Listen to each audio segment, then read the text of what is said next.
Your child isn't being difficult. Here's what's really happening.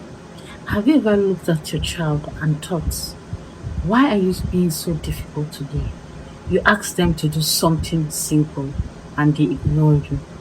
They throw tantrums over little things. They talk back. But what if I tell you your child isn't being difficult at all? What if there's something actually happening beneath the surface and you can't see it? In today's video, we'll break down what's really happening when your child acts up. And I'll share 5 powerful insights that will completely change how you see those tough moments. Make sure you watch this video to the end, because the last tip is the one most parents miss out and is the key to changing everything. Let me tell you a short story.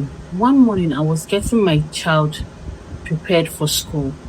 Everything was going on well until he refused to put on his shoes. I tried reasoning and then pleaded. Then he broke down in tears. I was like, you have to be fast. You have to get up and wear your shoes. We are getting late. We are running out of time. My son kept crying. But later that day, I realized that my son had a blister on his heel and the shoes hurt him. Sadly, he was in pain, but in the rush of the morning, I did not notice it. So that moment changed how I saw my son's behavior.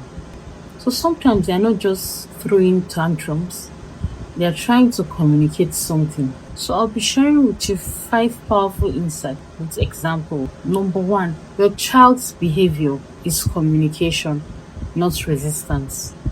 Children don't have the same emotional language like we adults do. When they are overwhelmed, tired, or frustrated, they show it through behavior. That's the best way they can communicate how they feel. So when your kids throw their toys away and scream, it's their own way of saying, I am overwhelmed. They're not trying to make your life hard. That is the best way they can communicate. They are expressing something they can't yet explain with words. So in this case, before reacting, try pausing and ask yourself, what is my child trying to say to me now? What's actually the problem? Check around, try to find out what exactly is going wrong with them. Number 2, difficult moments come often from unmet needs. Every behavior has a need behind it. Hunger, sleep, connection, attention. For example, if your toddler refuses to leave the playground, this could mean they are craving a sense of control after a day of being told what to do. So when this happens, instead of yelling at them, try to understand them, connect, and then you can even let them have 2 more slides, then go home. This means you acknowledge their needs while trying to set limits. That simple shift can prevent power struggle. Number 3, your child mirrors your emotional state. Children are emotional mirrors.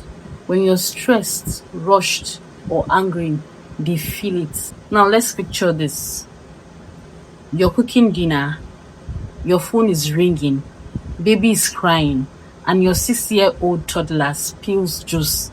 Then you snap, you lose it. They start crying, not because of the mess they caused, but they feel your tension.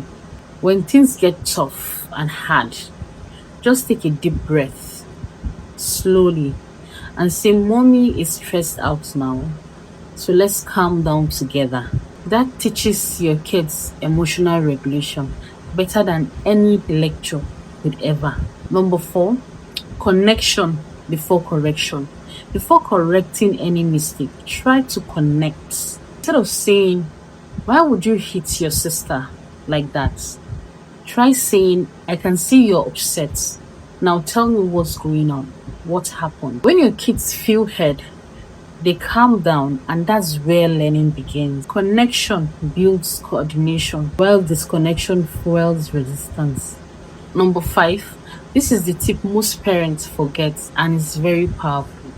Your child's brain is still developing, and it's not personal. A child's brain, most especially the ones that controls emotions and impulse, are not fully developed until they are mid-20s. So when your child screams and rolls their eyes, it's not personal. is developmental. They are only trying to learn how to manage big emotions, and you are their role model in doing that. So instead of reacting with frustration, it's better you respond with calm leadership. Child, I can see you're upset. Let's take a break and talk calmly. Example, I can see you're upset. Let's take a break and talk when we are calm. So that's how you raise emotionally intelligent kids, not through punishment, but through understanding. So here is a bonus tip for you, a surprising one. This might surprise you. When your child acts difficult, they are not pushing you away, they are actually reaching for you. Every meltdown, every resistance or tears is their own way of saying, I don't feel safe right now. I need you to help me feel okay again. Next time your child explodes, don't say, what's wrong with you? Rather, ask what happened. That one question shifts you from reacting to understanding, and that's where healing, trust, and real connection begins.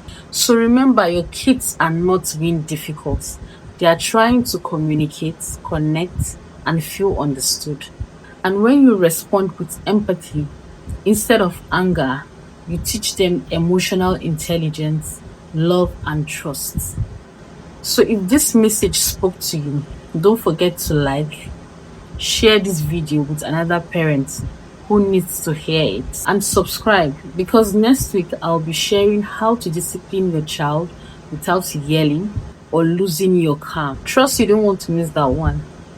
Until next time, bye.